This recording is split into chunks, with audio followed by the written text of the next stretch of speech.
I never thought I'd use this word in the title of one of my videos. Nor did I expect that an anecdote about the alleged flatulence problems of Edward de Vere, the Earl of Oxford, would lead me down such a shockingly deep rabbit hole. All I originally wanted to do was confirm an entertaining tale from the time of Queen Elizabeth I. Instead, I found myself entangled in a web of intrigue, conspiracies, murder, and violence. Some of these include acts of brutality that I am not permitted to name directly on YouTube. I ask for your understanding when I resort to paraphrase. In addition to the Earl and Queen Elizabeth I, this story involves her most important advisor, Robert Cecil, as well as William Shakespeare and, surprisingly, Richard III. When we think of the last Yorkist king, many still picture the monstrous caricature left to us by perhaps the greatest playwright of all time.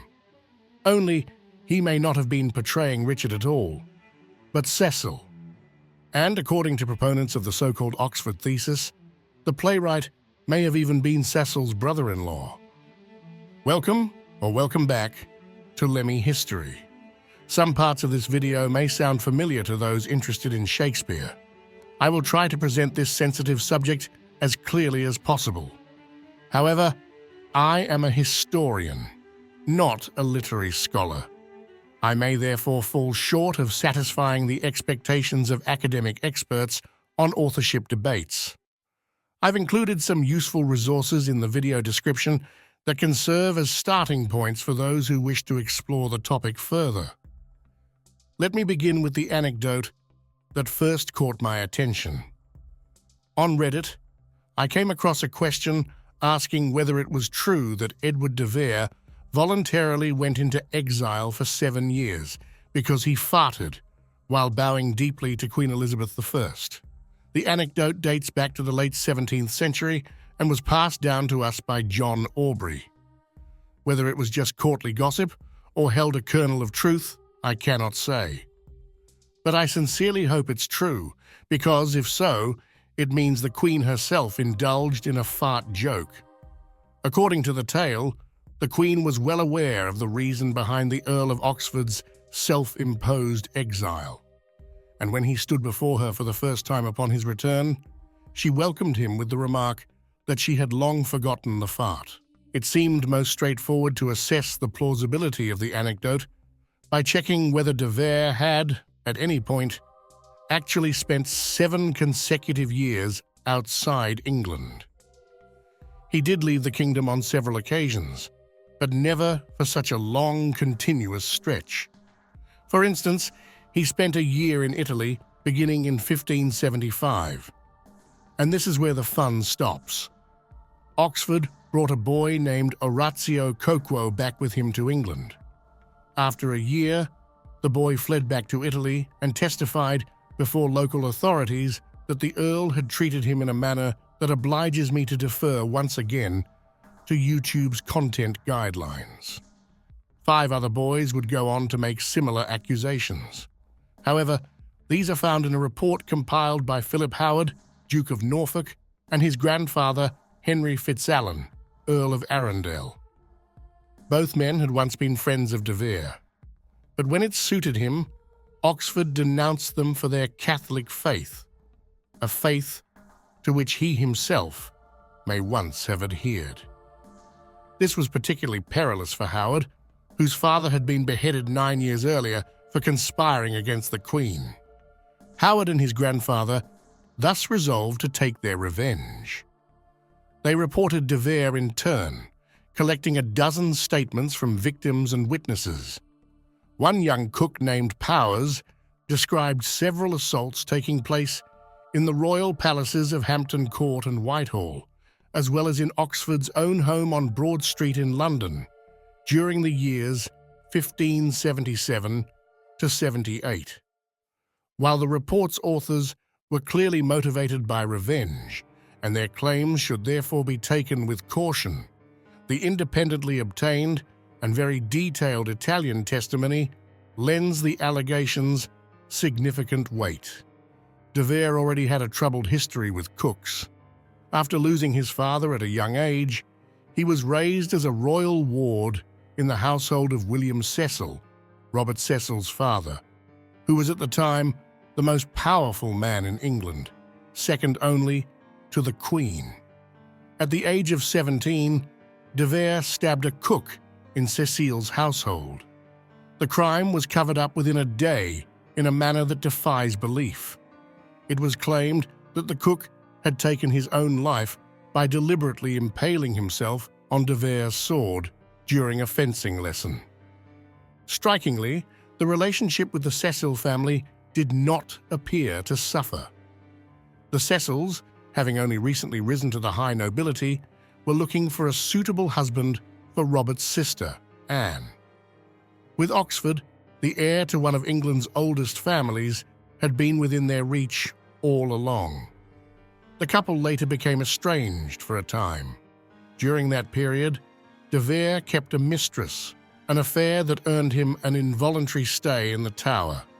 Until then, he had been considered one of Queen Elizabeth's favourites. He would never regain that privileged position. Still, given the gravity of the accusations against him, he got off remarkably lightly. This leniency may have been connected to another story that people were said to whisper about de Vere and Elizabeth. According to this tale, their relationship was far more than platonic. One version suggests they had a child together who was quietly given away. In an even more sensational version, de Vere was not Elizabeth's lover, but her secret son. In that case, he would have been the father of his own half-brother. Let me put it this way, we are speaking of a poetic age, and few women's private lives stirred the imaginations of their contemporaries as much as Elizabeth's. In my view, this is a textbook example of how rumours born of fantasy can take on a life of their own. De Vere was a patron of the fine arts, particularly of poets. He spent extravagantly, far beyond his means. This was partly not his fault. By the time he came of age, Cecil and the Crown had already claimed a third of his inheritance. They charged him for everything. Nevertheless, he did nothing to rein in his expenses. When he left England for the first time, his debts were already estimated at £6,000.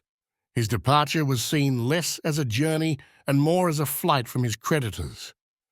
Oxford eventually died in 1604. With his second wife, Elizabeth Trentham, a confidant of the Queen, he had a son, Henry, who became his heir. From his first marriage, a daughter named Elizabeth survived. She would go on to marry a member of the Stanley family. Edward de Vere was also said to possess great literary talent. However, not a single work has survived that bears his name.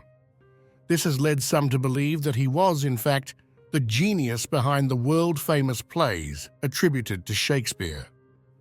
As I understand it, the discussion surrounding Shakespeare's authorship can be divided into two broad categories. First, there is the general suspicion that the man we know as Shakespeare was not actually the author of the plays. He was more of a front, a straw man, for the real writer. Second, some of those who harbor such doubts go further and propose specific individuals as the true author behind the name. That said, the majority of respected literary scholars dismiss these theories as unfounded. Among the so-called non-Stratfordians, that is, those who do not believe that the businessman from Stratford-upon-Avon authored the works, Edward de Vere is considered the most prominent alternative candidate. General skepticism about Shakespeare's authorship often points to the fact that his estate contains no reference to any literary works. In addition, some doubt whether he was even capable of writing. His erratic, barely legible signature is often cited as a clue. He also did not come from the nobility, and yet he was able to describe court life in great detail and correctly depict its rituals and procedures. Moreover, he never left England, yet many of his plays are set in foreign cities and kingdoms. So where did he get this knowledge? The list of such arguments is much longer, of course, but these examples give a sense of how extensive the doubts about Shakespeare's authorship can be. Interestingly, these doubts first emerged during his own lifetime. For the sake of balance, it should be mentioned that literary scholarship has addressed these points. According to the prevailing view, Shakespeare left his works to the theatre company with which he was involved, not only as a writer and actor, but also as a business partner. This would explain why no manuscripts appear in his personal estate. Furthermore, Shakespeare portrayed many characters from the lower classes with remarkable insight. How would a nobleman have had such familiarity with their lives? His descriptions of foreign lands are also riddled with factual errors, suggesting that his knowledge came not from first-hand experience, but from second-hand sources that he reproduced uncritically. Now, if we assume for a moment that Shakespeare did not write his works, that still leaves open the question of who did. In addition to de Vere, other alternative candidates include Sir Francis Bacon and Christopher Marlowe. The latter, however, died in 1593. The way in which he is still suggested as the real Shakespeare could fill an entire video on its own, and I'd be happy to make one if there's interest. By the way, I'd really appreciate likes and subscriptions. Comments and clicking the bell icon help the channel enormously. I have to say this now, halfway through the video, because YouTube has changed its algorithm. Back to the topic, Oxford is seen as a possible Shakespeare because many events in his life seem to parallel those found in the plays. He also travelled to several of the countries that serve as the settings for Shakespeare's dramas. He was deeply involved in the theatres where the plays were performed. If you want a comprehensive dive into this theory, I recommend the 2011 film Anonymous, which fully embraces the idea that de Vere was the true author behind Shakespeare's name. However, there is one major problem with de Vere's authorship. Many of Shakespeare's plays were written after de Vere's death. Supporters of the Oxford theory argue that the Earl wrote the works before his passing and that they were released gradually over time. This is, of course, a complicated workaround, one reason why the so-called Oxford thesis did not emerge until the 20th century. It was first proposed by a schoolteacher named Thomas Looney. Personally, I have serious doubts that de Vere was the real Shakespeare, but that judgment is ultimately up to each individual. Followers of the Oxford theory place one of this channel's central historical figures at the heart of their interpretation, Richard III. The play, named after the last Yorkist king, is traditionally dated to the early 1590s. However, supporters of the Oxford thesis believe that this is actually the second version of the work. The first, they argue, was the true tragedy of Richard III, an anonymously written play. In this earlier version, the characteristics that later made Shakespeare's Richard infamous, and which he allegedly shared with Robert Cecil, are absent. The idea is that de Vere added these traits later on, using the figure of Richard to launch a veiled attack on the Queen's powerful advisor. This theory is often linked to the Essex Rebellion, which cost Robert de Vere his life in February 1601. Like Oxford, de Vere had been raised as a royal ward in the household of William Cecil. According to some versions of the theory, he too was a secret son of Queen Elizabeth, the supposed father in this case being Robert Dudley.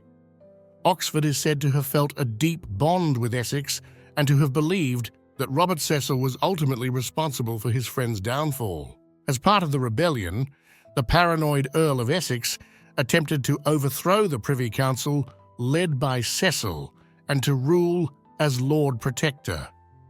However, he had only about 200 followers. The hope for support from the people of London never materialized, and so the project ended in a hail of cannon fire and musket shots from the Queen's soldiers. That said, The rebellion took place long after the release of the play. At that time, Robert's father, William Cecil, was still alive and remained the dominant political figure in the kingdom. Shakespeare's Richard III also draws heavily on the portrayals by Thomas More and Edward Hall. It is tempting to think that Shakespeare's Richard was, in truth, Robert Cecil. But several elements of this theory don't hold up. For one, it requires us to assign an anonymous work to Shakespeare. It also assumes that some unknown reason, rather than the Essex Rebellion, motivated the author's animosity toward Robert Cecil. And finally, it raises the question of why the play targeted Robert rather than William Cecil, who was still pulling the political strings at the time.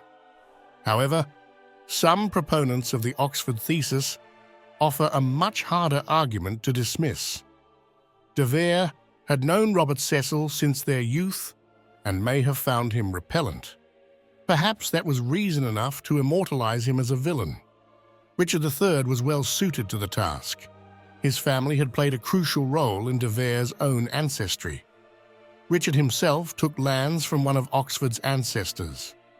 Her son, in turn, had served as one of the commanders in Henry VII's army, which triumphed at Bosworth in 1485. And just for the record, it's also entirely possible that Shakespeare did write the play, and that with Richard III, he intended to pay special tribute to one of his noble patrons. Perhaps Henry Wriothesley, Earl of Southampton, also played an important role in these events. Like Oxford and Essex, he was raised as a ward in the household of William Cecil. He was 23 years younger than De Vere, which is why he is often named as a possible candidate for the illegitimate son that De Vere is said to have had with Queen Elizabeth. One Shakespeare play contains a dedication to Southampton that is particularly intriguing. It reads, "The love I dedicate to your lordship is without end. What I have done is yours. What I have to do is yours. Being part in all I have, devoted yours." Southampton was a financial patron of the theatre, and this is likely the most straightforward way to interpret the dedication. However, those who support the Oxford thesis see in it an allusion to a relationship between father and son. And anyone familiar with De Vere's life may quickly arrive at a far darker interpretation. What we are dealing with here is a thicket of rumors. My best recommendation is to approach them with a critical yet open mind, and to rely on the expertise of scholars who have dedicated their professional lives to the study of Shakespeare's works. This time, Richard III is probably nothing more than a marginal figure. Thanks for watching. Please like and subscribe.